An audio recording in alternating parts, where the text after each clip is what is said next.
If you are battling with fat loss but feel like you're doing everything right, you don't eat very much, you try to pay close attention to your diet, but still there's some processed foods and some things like that that sneak in throughout the course of the day because you're busy, you have a lot going on, whatever the situation might be, this is the perfect video for you. I'm going to get right into my chronometer account. I'm going to take you onto the inside of my coaching calls. I'm going to show you exactly how your foods can stack up from a calorie, a macronutrient, a fiber, and a nutrient density standpoint. And then I'm going to review two different types of diet. We've got our standard American diet, or what may be referred to as the SAD, and then we've got a whole food focused diet. And I'm going to basically show you how you may be in this situation where you feel like you don't eat very much, which is actually the truth. You don't eat very much. You don't eat very much from a food volume standpoint, and you don't eat much from a food weight standpoint. However, the calories still stack up really quickly. And then when we switch over to a whole food based diet, we actually eat a lot more food from a volume and a weight standpoint, but there's actually a lot less calories that stack up throughout the course of the day. So this is one that I see very regularly with a lot of people, is that it is this situation where you're not eating a lot of food, you're not eating a huge weight of food or a huge volume.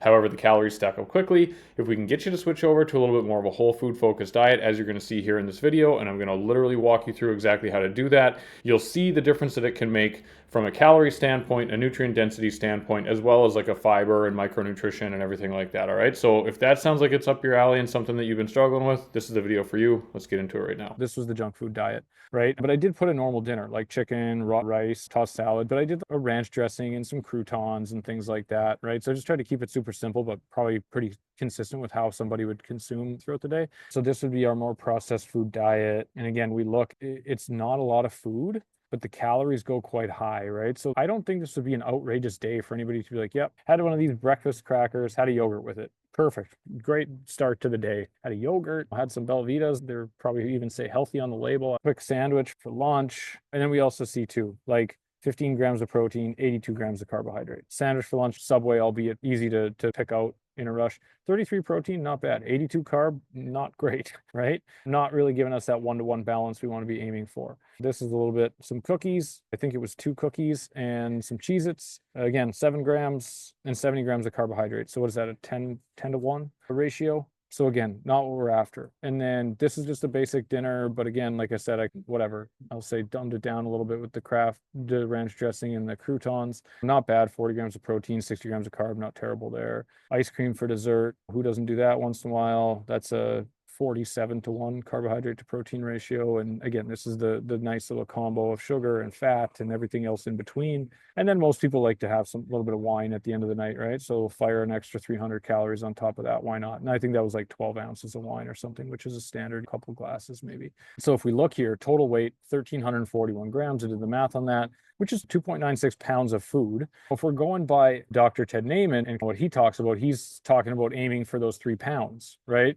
Now, okay, so not too bad, right? We actually got our 3 pounds, and I actually didn't even have to add or anything to this. This kind of just worked out for me here. And I think this would be a standard day. But when we look, this is almost a 3,000 calorie day, 2,800 calories, only 99 grams of protein, way high on carbohydrate, 350 grams of carbs. Fats are actually not terrible. And then from a nutrient density standpoint, not great, not bad, very low on fiber. So now we flip over to the more whole food based day, right? This is more whole food focused, right? That's still processed. This is still processed, but still protein dense, right? Despite being processed. So that's why I'll let those roll. Even through in the Yasso bar, right? So, okay, we still want dessert, whatever. Total weight, 4.6 pounds, right? So we've got 2,091 grams of food here, which works its way out to 4.6 pounds. If we're trying to hit that 3-pound mark, or we have what we would call as like a little bit of a trigger or like a sensor within the brain and the body that once we get to about 3 pounds, we may not even need to eat all this food throughout the day, right? You not be the person who needs 4.5 pounds of food.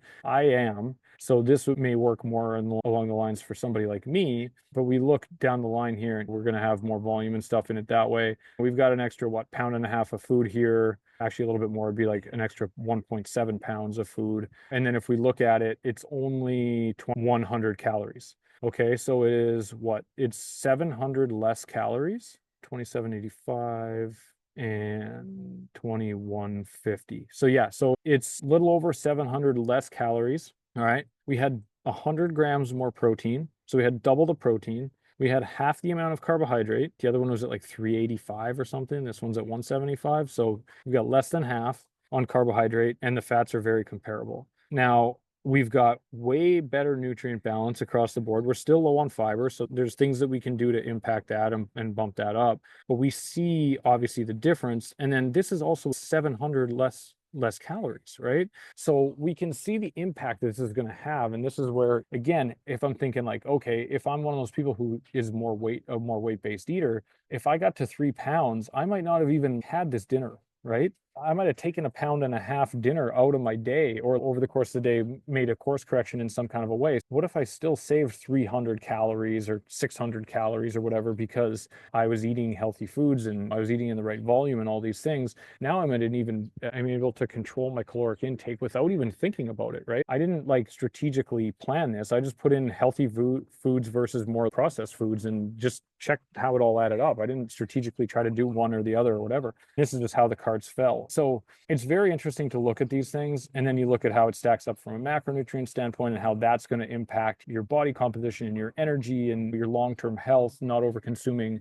excess carbohydrate and getting that extra protein in the mix. So I just think it's just crazy that from that standard American diet, it's so obvious, right? Like how this isn't even a crazy day. This would be like a good day for some people. They'd be like, yeah, yogurt and this for breakfast. Had a sandwich for lunch. Yeah, had a couple snacks during the day. The work day was crazy. I was stressed. Had a great dinner though. And then like I always have my ice cream and my wine at night. It helps me relax. It helps me relax at the end of the night. But this is exactly how things spin out of control. And we end up in a situation where we're like, oh, I don't really eat that much. And when I do, I eat pretty healthy, but I think my metabolism is broken. I'm still gaining weight. I don't understand why this isn't happening for me. I don't understand why my energy is low and my gut function sucks. This is exactly it, right? These are the things where, once we do that little bit of a deeper dive, it starts to just show itself really quickly. So to me, that's the unboxing of the standard American diet. And I think why and how it's so important to be very hyper aware of how much of this stuff sneaks into our life